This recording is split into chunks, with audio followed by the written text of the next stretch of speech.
Chapitre 25. La loi de Dieu est immuable. Et le temple de Dieu dans le ciel fut ouvert, et l'arche de son alliance apparut dans son temple. L'arche de l'alliance se trouve dans le Saint des Saints, la seconde pièce du sanctuaire. Dans le ritualisme du sanctuaire terrestre, qui était l'image et l'ombre des choses célestes, cette pièce ne s'ouvrait qu'au grand jour des expiations pour la purification du sanctuaire. La déclaration concernant l'ouverture du temple de Dieu et la mise en évidence de l'arche de son alliance se rapporte donc à l'ouverture du lieu très saint du sanctuaire céleste en 1844, lorsque Jésus-Christ y entra pour achever son œuvre expiatoire. Ceux qui, par la foi, avaient suivi leur souverain sacrificateur dans le lieu très saint, y découvrirent l'arche de son alliance. En étudiant le sujet du sanctuaire, ils comprirent le changement survenu dans les fonctions sacerdotales du Sauveur et le contemplèrent, plaidant, devant l'arche de Dieu, les mérites de son sang en faveur des pécheurs. L'arche du tabernacle terrestre renfermait les 2 tables de pierre sur lesquelles étaient gravés les préceptes de la loi de Dieu. Le fait que cette arche était le réceptacle du décalogue lui conférait son caractère sacré. On vient de lire que le temple de Dieu dans le ciel s'étant ouvert, l'arche de son alliance apparut dans son temple. C'est donc dans le lieu très saint du sanctuaire céleste que se trouve précieusement conservée la loi que Dieu proclama lui-même au milieu des tonnerres du Sinaï et qu'il écrivit de son doigt sur les tables de pierre. La loi de Dieu, déposée dans le sanctuaire céleste, est l'auguste original du code dont les préceptes gravés sur les tables de pierre et reproduit par Moïse dans le Pentateuque, était une copie conforme. La constatation de ce fait important amena les adventistes à comprendre la nature sacrée et l'immutabilité de la loi divine. Ils virent comme jamais auparavant la portée des paroles du Sauveur. Tant que le ciel et la terre ne passeront point, il ne disparaîtra pas de la loi un seul iota ou un seul trait de lettre, jusqu'à ce que tout soit arrivé.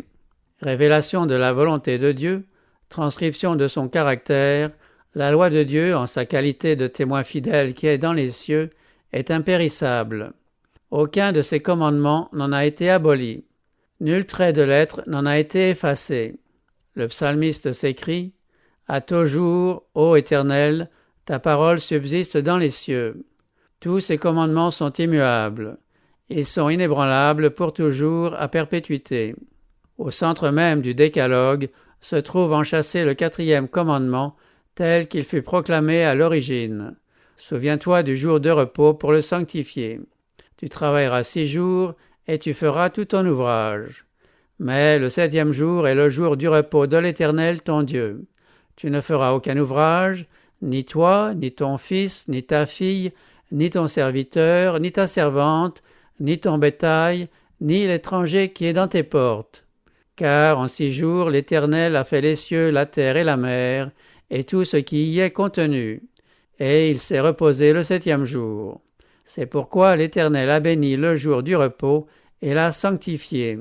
Continuant à étudier ainsi la parole de Dieu, le cœur attendri par son esprit, ils constatèrent avec surprise qu'ils avaient inconsciemment transgressé ce précepte en méconnaissant le jour de repos du Créateur, et ils se mirent à examiner les raisons qui avaient amené les chrétiens à l'observation du 1er jour de la semaine au lieu du jour que Dieu avait sanctifié.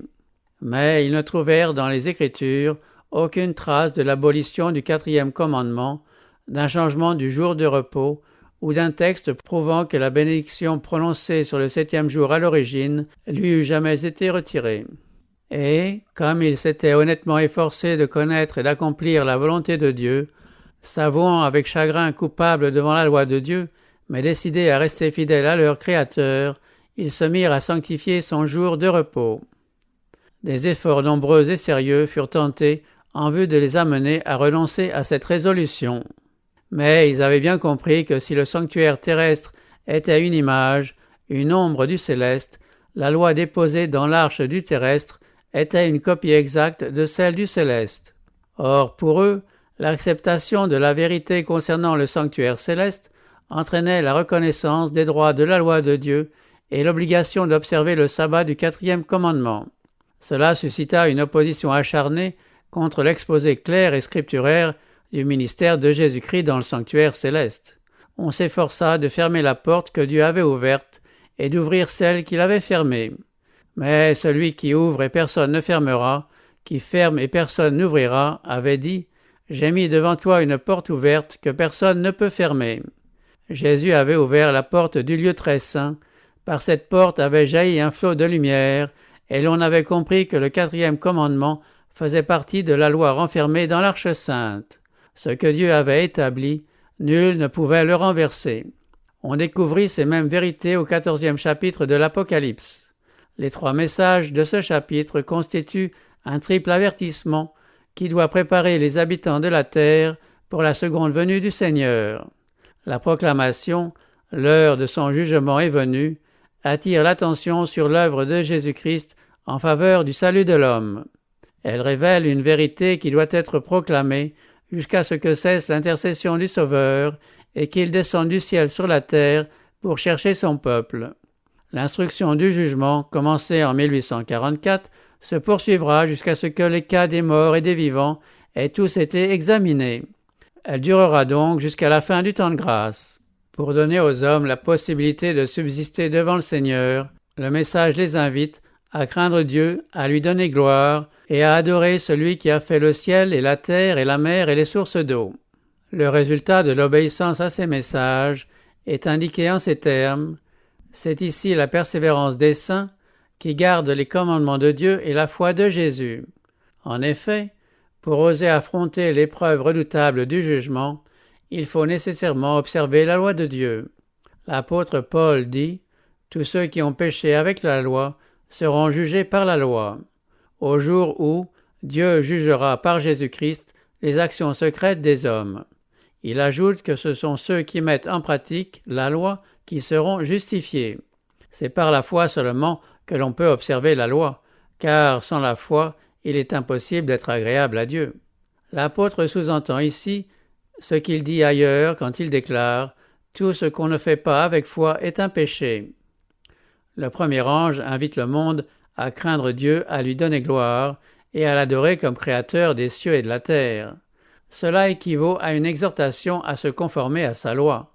Le sage dit « Crains Dieu et garde ses commandements ». C'est le devoir qui s'impose à tout homme. Hors de l'observation de ses commandements, aucun culte ne peut être agréable à Dieu. L'amour de Dieu consiste à garder ses commandements. Si quelqu'un détourne l'oreille pour ne pas écouter la loi, sa prière même est une abomination. Le devoir d'adorer Dieu découle de sa qualité de créateur, à qui tous les êtres doivent l'existence.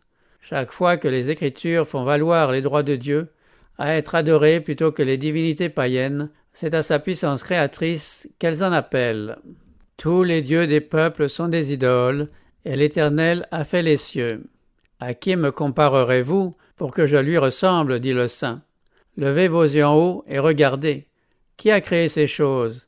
Ainsi parle l'Éternel, le Créateur des cieux, le seul Dieu qui a formé la terre, qui l'a faite et qui l'a affermie. Je suis l'Éternel, et il n'y en a point d'autre. Le psalmiste écrit d'autre part, « Sachez que l'Éternel est Dieu, c'est lui qui nous a fait et nous lui appartenons. Fléchissons le genou devant l'Éternel, notre Créateur. » Et les êtres saints qui adorent Dieu dans le ciel donnent comme suit la raison du culte qu'ils lui rendent. Tu es digne, notre Seigneur et notre Dieu, de recevoir la gloire et l'honneur et la puissance, car tu as créé toutes choses. Le triple message du 14e chapitre de l'Apocalypse, qui invite les hommes à adorer le Créateur, signale comme résultat de son appel la formation d'un peuple qui observe les commandements de Dieu. Or, l'un de ces commandements rappelle formellement que Dieu est le Créateur. Le 4e précepte dit en effet « Le 7e jour est le jour du repos de l'Éternel ton Dieu.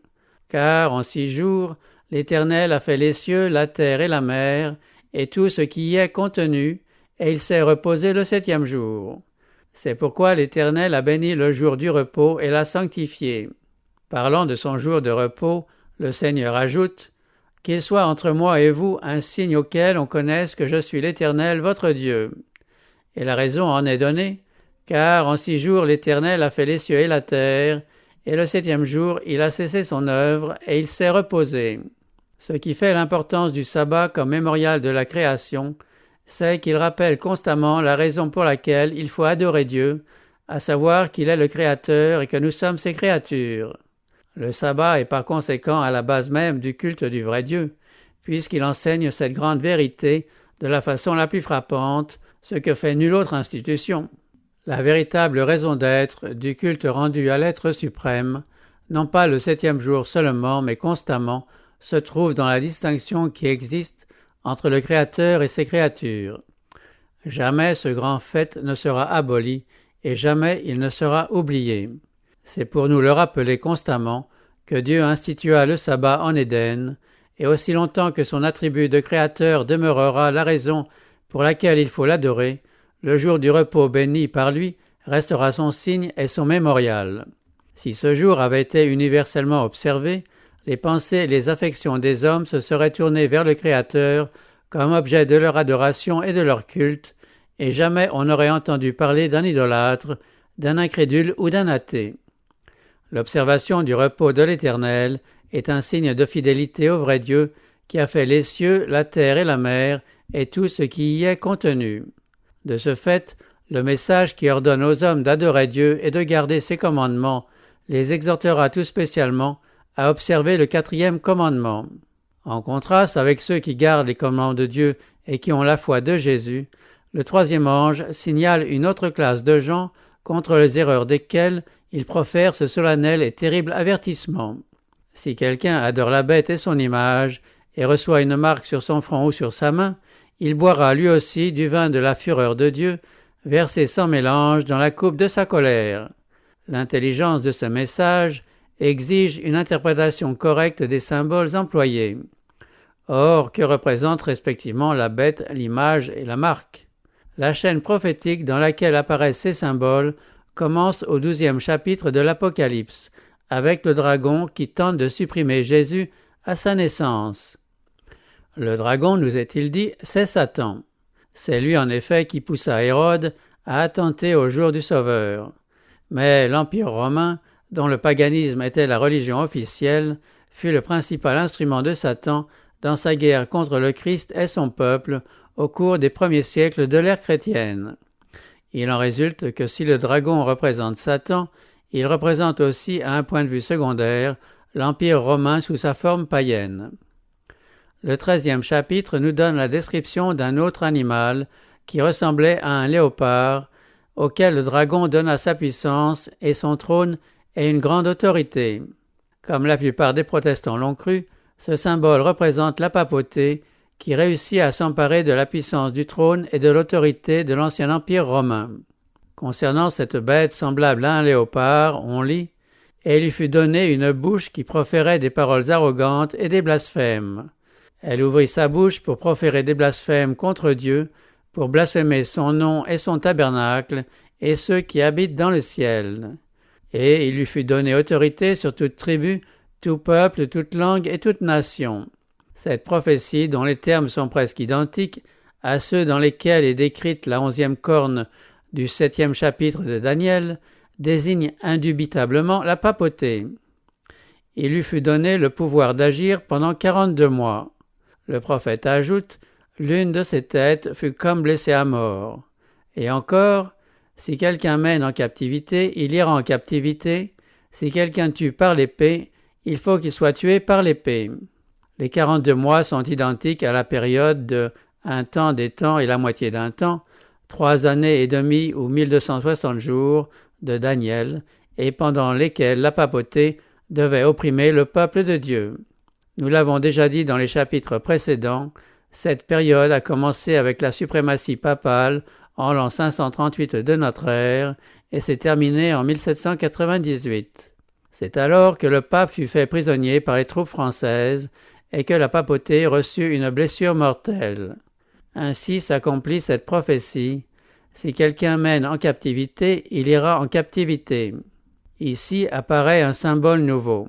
Le prophète dit « Puis je vis monter de la terre une autre bête qui avait 2 cornes semblables à celles d'un agneau. » L'aspect de cette bête et la façon dont elle se révèle indiquent une nation différente des puissances représentées par les autres symboles. Les grands empires qui ont dominé sur le monde ont paru aux yeux du prophète Daniel sous l'image de bêtes de proie montant de la grande mer, sur laquelle soufflaient les 4 vents des cieux. Au 17e chapitre de l'Apocalypse, verset 15, un ange annonce que les eaux représentent des peuples, des foules, des nations et des langues. Les vents symbolisent la guerre. Les 4 vents des cieux agitant la mer sont l'emblème des guerres cruelles et des révolutions qui portent ces puissances au pouvoir suprême. Il n'en est pas ainsi de la bête aux cornes semblables à celles d'un agneau et qui monte de la terre. Au lieu d'abattre d'autres États pour s'établir à leur place, la nation en question doit s'élever sur un territoire jusqu'alors inoccupé et se développer d'une façon graduelle et pacifique. Elle ne surgit donc point du sein des nombreuses populations de l'Ancien Monde, de cette mer furieuse représentant des peuples, des foules, des nations et des langues. Il faut la chercher au-delà de l'Atlantique. Quelle est la nation du Nouveau Monde qui, jeune encore vers 1798, attirait l'attention du monde et présageait un avenir de force et de grandeur? L'application du symbole ne permet pas un instant d'hésitation. Une nation, une seule, remplit les conditions de notre prophétie, les États-Unis d'Amérique. À diverses reprises, la pensée et parfois même les termes du prophète ont été employés par des historiens et des orateurs pour décrire la naissance et le développement de cette nation. La bête montait de la terre. Or, selon les commentateurs, le terme de l'original rendu ici par monter de la terre signifierait croître, sortir du sol comme une plante. En outre, comme on l'a vu, cette nation doit s'établir sur un territoire jusqu'alors inoccupé. Un écrivain estimé, décrivant la naissance des États-Unis, parle de ce peuple qui sort mystérieusement du néant et de cette semence silencieuse qui devint un empire. En 1850, un journal européen voyait les États-Unis comme un empire merveilleux émergeant au milieu du silence de la terre et ajoutant chaque jour à sa puissance et à son orgueil. Dans un discours sur les pères pèlerins, fondateurs de cette nation, Edward Everett disait « Rechercherait-il un lieu retiré, inoffensif, en raison de son obscurité, et protégé en raison de son éloignement, où la petite église de Leyde put jouir de la liberté de conscience? Considérez les puissantes régions sur lesquelles, par une conquête pacifique, ils ont fait flotter la bannière de la croix. Elle avait 2 cornes semblables à celles d'un agneau. Ces cornes d'agneau symbolisent la jeunesse, l'innocence, la douceur. Elles représentent bien les États-Unis au moment où le prophète les voit monter de la terre en 1798. Parmi les croyants exilés qui s'enfuirent en Amérique pour se soustraire à l'oppression des rois et à l'intolérance des prêtres, plusieurs étaient déterminés à établir un État sur les larges bases de la liberté civile et religieuse. Leurs aspirations ont été consignées dans la Déclaration d'indépendance qui proclame cette grande vérité: tous les hommes sont créés égaux et possèdent des droits inaliénables à la vie, à la liberté et à la recherche du bonheur.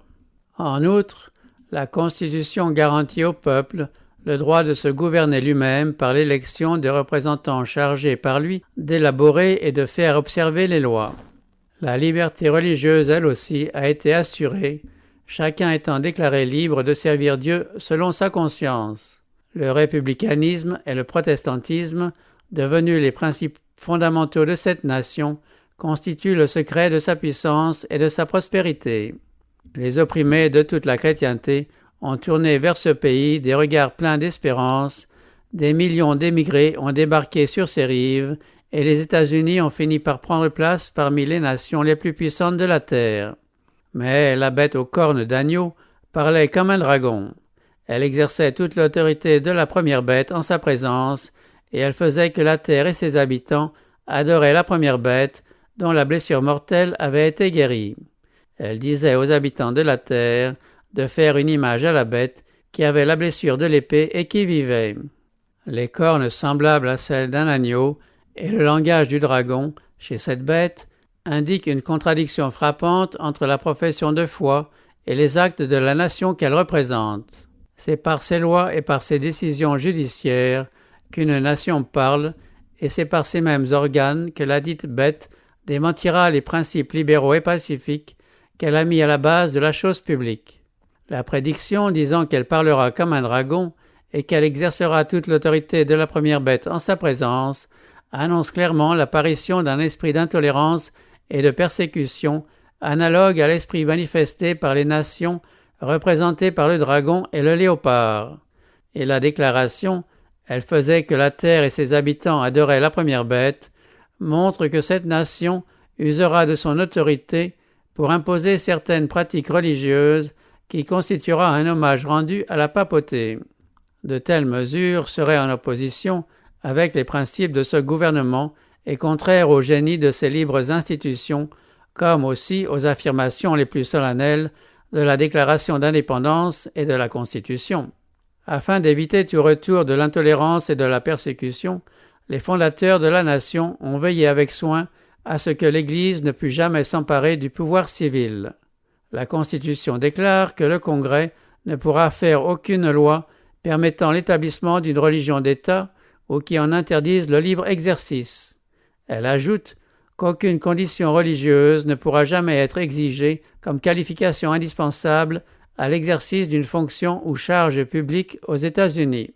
Ce n'est qu'en supprimant ces garanties de la liberté nationale que l'autorité civile pourrait imposer des observances religieuses.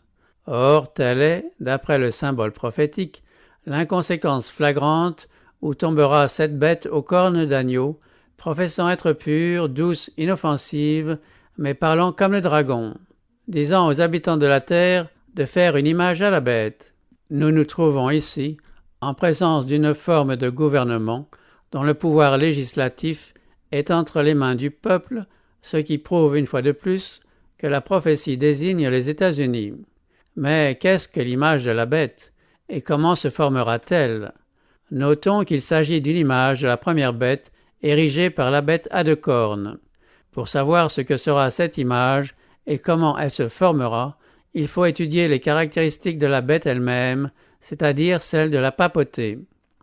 Lorsque la primitive Église eut perdu l'esprit et la puissance de Dieu, en abandonnant la simplicité de l'Évangile et en adoptant les rites et les coutumes des païens, elle voulut opprimer les consciences et rechercha pour cela l'appui de l'État. Ainsi naquit la papauté, c'est-à-dire une Église dominant l'État au profit de ses intérêts et tout spécialement en vue de bannir l'hérésie. Si les États-Unis en viennent un jour à former une image à la bête, cela signifie que l'élément religieux aura assez d'ascendant sur le gouvernement civil pour se servir de sa puissance. Or, chaque fois que l'Église a pu dominer le pouvoir civil, elle a tenu à réprimer la dissidence. Les églises protestantes qui ont marché sur les traces de Rome en s'unissant au pouvoir séculier ont, elles aussi, manifesté le désir de limiter la liberté de conscience. On en a un exemple caractéristique dans la longue persécution dirigée par l'Église anglicane contre les dissidents. Au cours des XVIe et XVIIe siècles, des milliers de pasteurs non conformistes ont dû quitter leurs églises et un grand nombre de personnes, prédicateurs et fidèles, ont été condamnés à des amendes ou ont subi la prison, la torture et le martyre. C'est l'apostasie qui amena la primitive Église à rechercher l'appui du gouvernement et prépara la voie à la papauté, c'est-à-dire à la bête. Saint Paul l'avait dit, « Il faut que l'apostasie soit arrivée auparavant et qu'on ait vu paraître l'homme du péché. » Ainsi, l'apostasie de l'Église préparera la voie à l'image de la bête. La parole de Dieu annonce qu'avant le retour du Seigneur, on verra un déclin religieux analogue à celui des premiers siècles.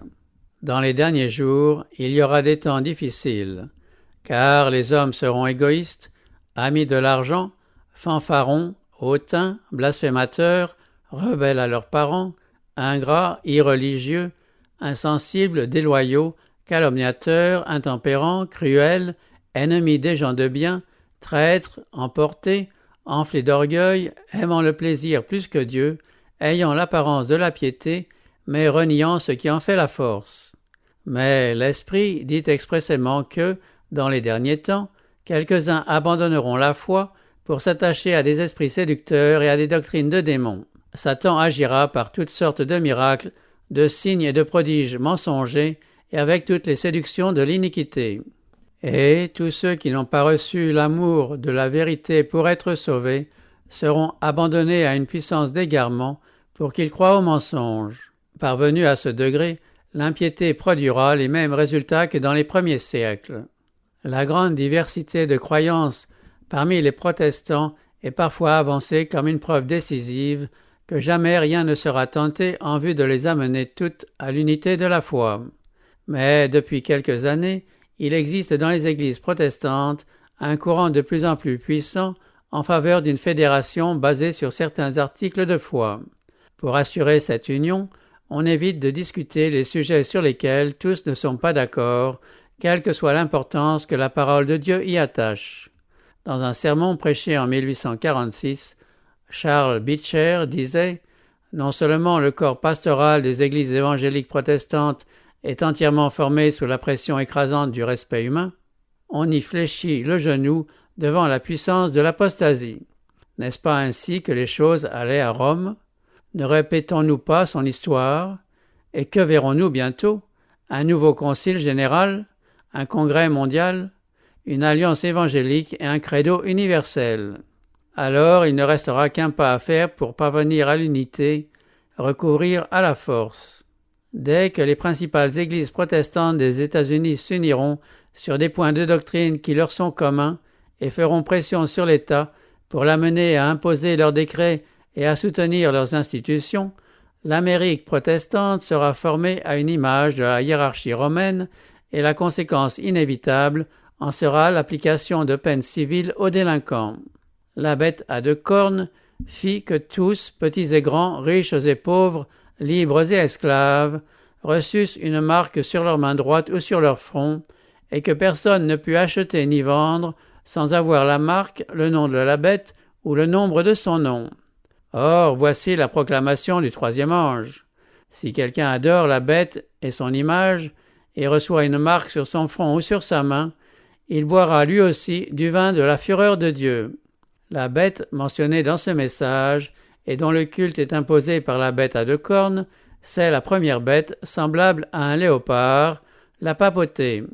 Quant à l'image de la bête, elle représente le protestantisme apostat qui s'unira avec le pouvoir civil afin d'imposer ses dogmes. Reste à définir la marque de la bête. Après nous avoir mis en garde contre l'adoration de la bête et de son image, la prophétie ajoute « C'est ici la persévérance des saints qui gardent les commandements de Dieu et la foi de Jésus. » Le contraste établi dans ce texte entre ceux qui gardent les commandements de Dieu et ceux qui adorent la bête et son image et en reçoivent la marque prouve que l'observation de la loi de Dieu d'une part et sa violation d'autre part différencieront les adorateurs de Dieu et ceux de la bête. La caractéristique de la bête, et par conséquent celle de son image, c'est la transgression des commandements de Dieu. Le prophète Daniel écrit, au sujet du pouvoir représenté par la petite corne, la papauté, il espérera changer les temps et la loi. Et saint Paul donne au pouvoir qui allait chercher à s'élever au-dessus de Dieu les qualificatifs d'impie et de mystère de l'iniquité. Ces 2 prophéties se complètent. Ce n'est qu'en tentant de changer la loi divine que la papauté peut s'élever au-dessus de Dieu, car ceux qui se soumettraient sciemment à la loi ainsi amendée rendraient des honneurs suprêmes à l'auteur de ce changement. Cet acte d'obéissance aux lois papales serait une marque d'allégeance accordée au pape au détriment de Dieu. La papauté a effectivement tenté de changer la loi de Dieu. Dans les catéchismes, le 2e commandement qui interdit le culte des images a été supprimé et le 4e a été altéré de façon à ordonner comme jour de repos l'observation du 1er jour de la semaine au lieu du 7e. Les théologiens catholiques déclarent que le 2e commandement a été omis parce qu'il était inutile vu qu'il est renfermé dans le 1er et affirment que le texte qu'il nous donne est la loi telle que Dieu voulait qu'elle fût comprise. Cela ne saurait donc, selon eux, constituer le changement prédit par le prophète, qui parle d'une altération intentionnelle et réelle. Il espérera changer les temps et la loi. Néanmoins, le changement apporté au 4e commandement accomplit exactement la prophétie, car la seule autorité sur laquelle on le fait reposer est celle de l'Église. En cela, la puissance papale s'élève ouvertement au-dessus de Dieu. tandis que les adorateurs de Dieu se distingueront spécialement par leur respect pour le 4e commandement, signe de la puissance créatrice de Dieu, et témoignage rendu à son droit aux hommages de l'humanité, les adorateurs de la bête se distingueront par leur tentative d'abolir le mémorial du Créateur en vue de glorifier l'institution romaine. C'est d'ailleurs en faveur du dimanche que la papauté a commencé d'affirmer sa prétention de changer la loi de Dieu et qu'elle a eu pour la première fois recours à la puissance du bras séculier. Cependant, les Écritures ne désignent que le 7e jour de la semaine et jamais le premier comme jour du Seigneur. Jésus lui-même a déclaré « Le Fils de l'homme est Seigneur même du sabbat ». D'autre part, dans le 4e commandement, Dieu affirme que le 7e jour est le repos de l'Éternel et par la plume d'Ésaïe, il l'appelle « mon saint jour ».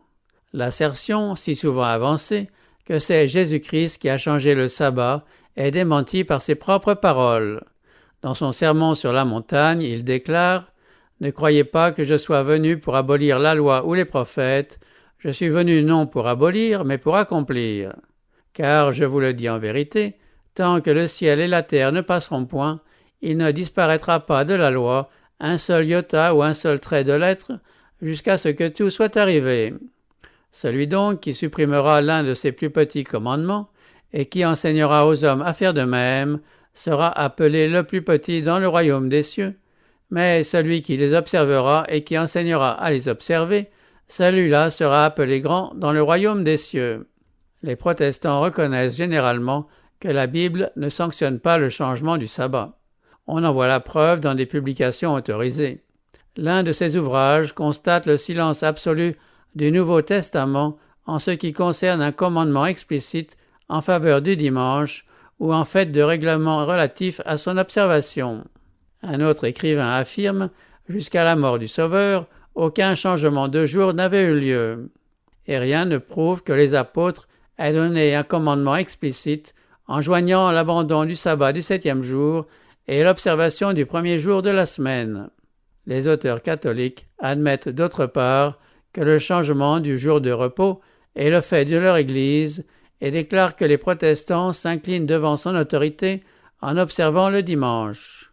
Dans le catéchisme de l'évêque de Montpellier, en réponse à la question « Quel est le jour qu'il faut observer ?», on lit « Dans l'ancienne loi, on sanctifiait le samedi, mais l'Église, instruite par Jésus-Christ et conduite par le Saint-Esprit, a changé ce jour en celui du dimanche, en sorte qu'au lieu du dernier jour, on sanctifie le premier. » Comme signe de l'autorité de l'Église catholique, ces apologistes citent le fait même du transfert du sabbat au dimanche, fait accepté par les protestants, qui en observant le dimanche reconnaissent que l'Église a le pouvoir d'ordonner des fêtes et de les imposer sous peine de péché. Le changement du 4e commandement n'est-il donc pas nécessairement le signe ou la marque de l'autorité de l'Église catholique, en d'autres termes la marque de la bête? Or, l'Église catholique n'a pas abandonné ses prétentions à la suprématie que le monde et les églises protestantes reconnaissent virtuellement en acceptant un jour de repos de sa création et en répudiant le sabbat des Écritures. Un évêque français affirme que l'observation du dimanche par les protestants est un hommage rendu, malgré eux, à l'autorité de l'Église catholique. Ils ont beau se réclamer pour ce changement de l'autorité de la tradition et des pères, ils le font au mépris du principe même qui les a séparés de Rome, à savoir que leur seule et unique règle de foi est l'Écriture sainte. Rome voit bien qu'ils s'abusent et ferment volontairement les yeux sur des faits évidents. Aussi se réjouit-elle en constatant que l'idée d'une loi du dimanche gagne du terrain, assurée de voir tôt ou tard le monde protestant revenir dans son giron.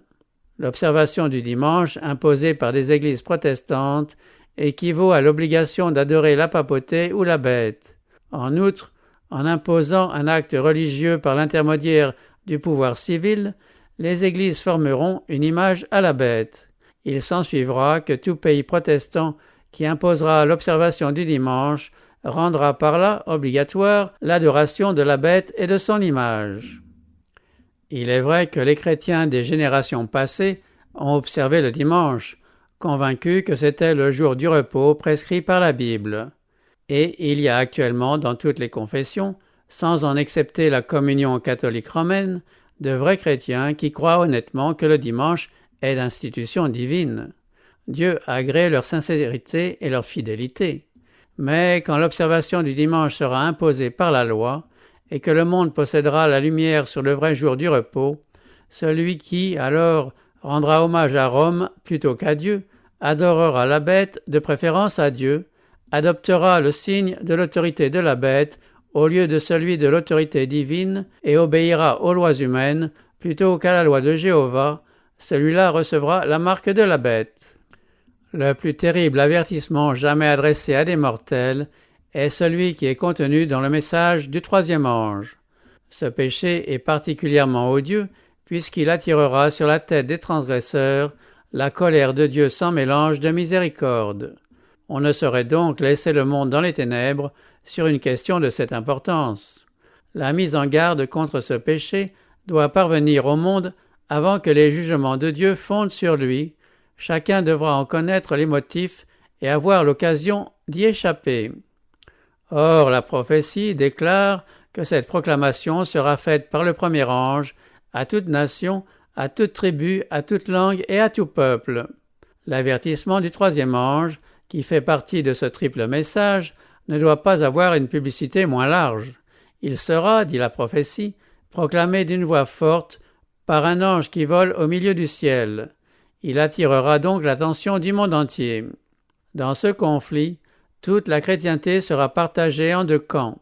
D'une part, ceux qui gardent les commandements de Dieu et ont la foi de Jésus, et, d'autre part, ceux qui adorent la bête et son image et en reçoivent la marque. L'Église et l'État auront beau unir leur puissance pour contraindre tous, petits et grands, riches et pauvres, libres et esclaves, à prendre la marque de la bête, le peuple de Dieu ne la recevra pas.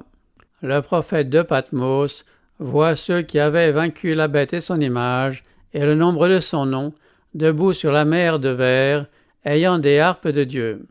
Et il chante le cantique de Moïse,